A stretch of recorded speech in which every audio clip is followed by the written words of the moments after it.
Hi friends, ನಮಸ್ತೆ. Welcome to my channel. ಇವತ್ತು ಪನ್ನೀರ್ ಗ್ರೇವಿನ ಯಾವ ರೀತಿ ಮಾಡೋದಂತ ನೋಡೋಣ ಬನ್ನಿ.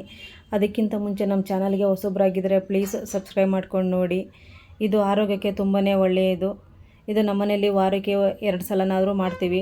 ಮಕ್ಕಳಿಗೆ ತುಂಬಾ ಒಳ್ಳೆಯದು. ಇದರಲ್ಲಿ ಕ್ಯಾಲ್ಶಿಯಂ ಇರುತ್ತೆ, ಪ್ರೋಟೀನ್ ಇರುತ್ತೆ. ಬನ್ನಿ ಯಾವ ರೀತಿ ಮಾಡೋದಂತ ನೋಡೋಣ.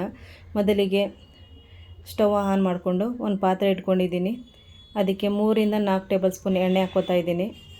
ಎಣ್ಣೆ ಇಲ್ಲಾಂದರೆ ತುಪ್ಪ ಯಾವ್ದನ್ನಾರು ಹಾಕೋಬೋದು ನೀವು. ನಾನಿಲ್ಲಿ ಎಣ್ಣೆ ಹಾಕೋತಾ ಇದ್ದೀನಿ. ಎಣ್ಣೆ ಕಾದ್ಮೇಲೆ ಅಚ್ಕಾರದ ಪುಡಿ, ಧನಿಯಾ ಪುಡಿ, ಅರಿಶಿನ ಮೂರನ್ನು ಎಣ್ಣೆಗೆ ಹಾಕ್ಕೊಂಡು ಬಿಸಿ ಮಾಡ್ಕೋಬೇಕು. ಎಣ್ಣೆಲಿ ಸ್ವಲ್ಪ ಖಾರದ ಪುಡಿ ಎಲ್ಲ ಫ್ರೈ ಆಗಬೇಕು. ಅಲ್ಲಿವರೆಗೂ ಸ್ವಲ್ಪ 1-2 ನಿಮಿಷ ಹಾಕೋಬೇಕು. ಫ್ರೈ ಮಾಡ್ಕೊಂಡಾದ್ಮೇಲೆ ಇಲ್ಲಿ ನಂದಿನಿ ಅವರ ಬ್ರ್ಯಾಂಡ್ದು ಪನ್ನೀರ್ ತಗೊಂಡಿದ್ದೀನಿ. 200 ಗ್ರಾಮ್ ಇದೆ. ಅದನ್ನು ಸಣ್ಣದಾಗಿ ಕಟ್ ಮಾಡ್ಕೊಂಡಿದ್ದೀನಿ. ನಿಮಗೆ ಯಾವ ರೀತಿ ಬೇಕೋ, ಯಾವ ಸೈಜಿಗೆ ಬೇಕೋ ಆ ರೀತಿ ಕಟ್ ಮಾಡ್ಕೋಬೋದು. ಈಗ ಎಣ್ಣೆ ಒಳಗಡೆ ಹಾಕ್ಕೊಂಡು 1-2 ನಿಮಿಷ ಫ್ರೈ ಮಾಡ್ಕೊಳ್ಳೋಣ. ಈಗ ಅದನ್ನು ಚೆನ್ನಾಗಿ ಫ್ರೈ ಆಗಬೇಕು. ಇದು ಎಣ್ಣೆ ಒಳಗಡೆ ಇದರಲ್ಲಿ ವಿಟಮಿನ್ ಜಾಸ್ತಿ ಇದೆ ಫ್ರೆಂಡ್ಸ್. ಮಕ್ಕಳು ಕೊಟ್ಟರೆ ತುಂಬಾ ಒಳ್ಳೆಯದು. ಮೂಳೆಗಳಿಗೆ ತುಂಬಾ ಶಕ್ತಿ ಇರುತ್ತೆ ಇದು. ಈಗ ಎಣ್ಣೆಯಲ್ಲಿ ಚೆನ್ನಾಗಿ ಫ್ರೈ ಮಾಡ್ಕೊಳ್ಳೋಣ. ಈಗ ನೋಡಿ, ಇಷ್ಟು ಫ್ರೈ ಆದರೆ ಸಾಕು. ಈಗ ಒಂದು ತಟ್ಟೆಗೆ ಎತ್ಕೊಳ್ಳೋಣ ಫ್ರೈ ಆಗಿರೋದನ್ನ. ಹೊಸಬ್ರಾಗಿದ್ದರೆ ಪ್ಲೀಸ್ ಫ್ರೆಂಡ್ಸ್ ಸಬ್ಸ್ಕ್ರೈಬ್ ಮಾಡ್ಕೊಂಡು ನೋಡಿ. ಫ್ಯಾಮಿಲಿ ಫ್ರೆಂಡ್ಗೂ ಶೇರ್ ಮಾಡಿ. ಈಗ ನೋಡಿ ಎಲ್ಲನೂ ಎತ್ಕೊಂಡಾಗಿದೆ. ಈಗ ಅದೇ ಎಣ್ಣೆಗೆ ಚಕ್ಕೆ, ಲವಂಗ, ಓಂಕಾಳು, ಒಂದು ಪಲಾವ್ ಎಲೆ, ಏಲಕ್ಕಿ ಅದೇ ಎಣ್ಣೆಗೆ ಹಾಕ್ಕೊಂಡು ಫ್ರೈ ಮಾಡ್ಕೊಳ್ಳೋಣ. ಸಿಮ್ಮಲ್ಲಿ ಇಟ್ಕೊಳ್ಳೋಣ ಸ್ವಲ್ಪ ಊರಿನ. ಈಗ ಚೆನ್ನಾಗಿ ಫ್ರೈ ಆದಮೇಲೆ ಅದೆಲ್ಲ ಒಂದು ಪಲಾವ್ ಎಲೆ ಹಾಕೋತಾ ಇದ್ದೀನಿ. ಒಂದು ಪಲಾವ್ ಎಲೆ ಹಾಕ್ಕೊಂಡು ಅದನ್ನು ಚೆನ್ನಾಗಿ ಎಲ್ಲ ಫ್ರೈ ಮಾಡಿಕೊಂಡು, ಇಲ್ಲಿ ದಪ್ಪ ಈರುಳ್ಳಿ ತೊಗೊಂಡಿದ್ದೀನಿ. ದಪ್ಪ ಈರುಳ್ಳಿನ ಸಣ್ಣದಾಗಿ ಕಟ್ ಮಾಡ್ಕೊಂಡಿದ್ದೀನಿ. ನೀವು ಸಣ್ಣದು 2 ಬೇಕಾದ್ರೂ ತೊಗೋಬೋದು. ಇಲ್ಲಿ ದಪ್ಪದು 1 ಈರುಳ್ಳಿ ತೊಗೊಂಡಿದ್ದೀನಿ. ಚೆನ್ನಾಗಿ ಫ್ರೈ ಮಾಡ್ಕೋಬೇಕು. ಇವಾಗ ಅದರೊಳಗಡೆ ಹಾಕ್ಕೊಂಡು ಫ್ರೈ ಆದಮೇಲೆ ಈಗ ಶುಂಠಿ ಬೆಳ್ಳುಳ್ಳಿ ಪೇಸ್ಟ್ ಹಾಕ್ಕೊಳ್ಳೋಣ. ಇದು ನಾನು ಇಲ್ಲಿ ಕುಟಾಣಿಲಿ ಕುಟ್ಕೊಂಡಿದ್ದೀನಿ.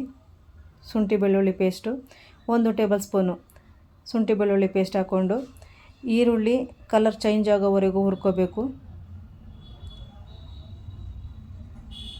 ಶುಂಠಿ ಬೆಳ್ಳುಳ್ಳಿ ಜೊತೆ ಈರುಳ್ಳಿ ಬೆರಿಬೇಕು. ಆವಾಗ ಅಲ್ಲಿವರೆಗೂ ಹುರ್ಕೊಳ್ಳೋಣ. ಈಗ ನೋಡಿ ಫ್ರೈ ಆಗಿದೆ. ಈಗ ಇದಕ್ಕೆ ಸ್ವಲ್ಪ ಟೇಸ್ಟ್ಗೆ ಮತ್ತು ಕಲರ್ಗೆ Kashmir chilli powder 1/2 tablespoon ಹಾಕೋತಾ ಇದ್ದೀನಿ. ನೀವು ಖಾರಕ್ಕೆ ಎಷ್ಟು ಬೇಕೋ ಅಷ್ಟು ಹಾಕೋಬೋದು. 1 ಟೇಬಲ್ ಸ್ಪೂನು ಅಚ್ಕಾರದ ಪುಡಿ ಹಾಕೋತಾ ಇದ್ದೀನಿ. ಪನ್ನೀರು ಸ್ವಲ್ಪ ಸಿಹಿಯಾಗಿರುತ್ತಲ್ವ, ಅದಕ್ಕೋಸ್ಕರನೇ ಸ್ವಲ್ಪ 1 ಟೇಬಲ್ ಸ್ಪೂನ್ ಖಾರದ ಪುಡಿ ಹಾಕೋತಾ ಇದ್ದೀನಿ, ಅಚ್ಕಾರದ ಪುಡಿ. ಇದನ್ನು ಇವಾಗ ಎರಡನ್ನೂ ಮಿಕ್ಸ್ ಮಾಡ್ಕೊಳ್ಳೋಣ. ಈಗ ಚೆನ್ನಾಗಿ ಒಂದು ಸಲ ಮಿಕ್ಸ್ ಮಾಡ್ಕೋಬೇಕು.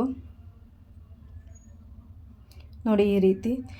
ಇವಾಗ 2 ಟೊಮೊಟೊ ಹಣ್ಣು ಸ್ವಲ್ಪ ಮೊಸರು ಹಾಕ್ಕೊಂಡು ರುಬ್ಕೊಂಡಿದ್ದೀನಿ. ನೀವು ಸಣ್ಣದಾದರೆ ಜಾಸ್ತಿ ತೊಗೊಂಡು ರುಬ್ಕೊಳ್ಳಿ. ನಾನಿಲ್ಲಿ 2 ಟೊಮೊಟೊ ಹಣ್ಣು ಸ್ವಲ್ಪ ಮೊಸರು ಹಾಕ್ಕೊಂಡು ಪೇಸ್ಟ್ ಮಾಡ್ಕೊಂಡಿದ್ದೀನಿ. ಇಲ್ಲಿ ನೋಡಿ, ಈ ಥರ ಈರುಳ್ಳಿ ಜೊತೆಗೆ ಟೊಮೊಟೊ ಹಣ್ಣು ಬೆರಿಬೇಕು. ಅಲ್ಲಿವರೆಗೂ ಸ್ವಲ್ಪ ಮಿಕ್ಸ್ ಮಾಡ್ಕೊಳ್ಳೋಣ. ಈಗ ಇದಕ್ಕೊಂದು ಸ್ವಲ್ಪ ತೇಜು ಅವರ ಗರಂ ಮಸಾಲೆ ಹಾಕೋತಾ ಇದ್ದೀನಿ ನಾನು.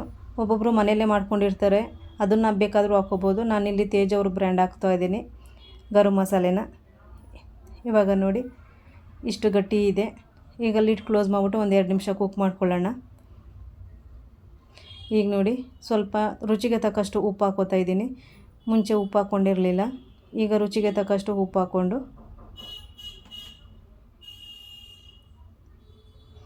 ನೀಟಾಗಿ ಒಂದು ಸಲ ಮಿಕ್ಸ್ ಮಾಡ್ಕೊಳ್ಳೋಣ.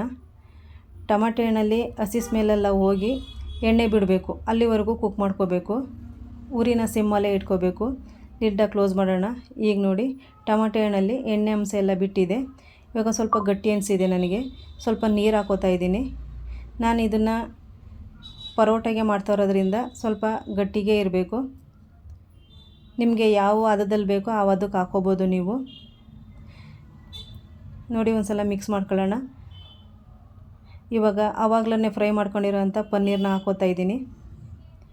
ಈಗ ಪನ್ನೀರ್ ಹಾಕ್ಕೊಂಡು ನೀಟಾಗಿ ಒಂದು ಸಲ ಮಿಕ್ಸ್ ಮಾಡಿಕೊಂಡು ಇವಾಗ ಸ್ವಲ್ಪ 1-2 ನಿಮಿಷ ಕುಕ್ ಮಾಡ್ಕೊಳ್ಳೋಣ. ಈಗ ನೋಡಿ ಎಣ್ಣೆ ಅಂಶ ಎಲ್ಲ ಬಿಟ್ಟಿದೆ, ಚೆನ್ನಾಗಿ ಬೆಂದಿದೆ. ಇವಾಗ ಸ್ವಲ್ಪ ಕೊತ್ತಂಬರಿ ಸೊಪ್ಪು ಹಾಕ್ಕೊಂಡು ನೀಟಾಗಿ ಇನ್ನೊಂದ್ಸಲ ಮಿಕ್ಸ್ ಮಾಡಿಕೊಂಡ್ರೆ ಪನ್ನೀರ್ ಗ್ರೇವಿ ರೆಡಿ. ನೋಡಿ ಎಷ್ಟು ಚೆನ್ನಾಗಿ ಬಂದಿದೆ. ಅನ್ನಕ್ಕೆ, ಗೀ ರೈಸ್ಗೆ ತುಂಬಾ ಚೆನ್ನಾಗಿರುತ್ತೆ. ಬನ್ನಿ ಒಂದು ಬಟ್ಲಿಗೆ ಸರ್ವ್ ಮಾಡ್ಕೊಳ್ಳೋಣ. ನೋಡಿ ಫ್ರೆಂಡ್ಸ್ ಎಷ್ಟು ಚೆನ್ನಾಗಿ ಬಂದಿದೆ. ನೀವು ನಿಮ್ಮ ಮನೇಲಿ ಒಂದು ಸಲ ಮಾಡಿ ಹೇಗೆ ಬಂತು ಅಂತ ಕಮೆಂಟ್ ಬಾಕ್ಸಲ್ಲಿ ತಿಳಿಸಿ. ಇದರಲ್ಲಿ ಕ್ಯಾಲ್ಶಿಯಮು, ಪ್ರೋಟೀನು, ವಿಟಮಿನ್ ಡಿ ಎಲ್ಲ ಇದೆ. ಮಕ್ಳಿಗೆ ಕೊಟ್ಟರೆ ತುಂಬಾ ಒಳ್ಳೆಯದು. ಹೇಗೆ ಬಂತು ಅಂತ ಕಮೆಂಟ್ ಬಾಕ್ಸಲ್ಲಿ ತಿಳಿಸಿ. ನೀವು ನಿಮ್ಮ ಫ್ರೆಂಡು ಫ್ಯಾಮಿಲಿಗೆ ಶೇರ್ ಮಾಡಿ. ಹೊಸಬ್ರಾಗಿದ್ದರೆ ಪ್ಲೀಸ್ ಸಬ್ಸ್ಕ್ರೈಬ್ ಮಾಡ್ಕೊಂಡು ನೋಡಿ. Thanks for watching.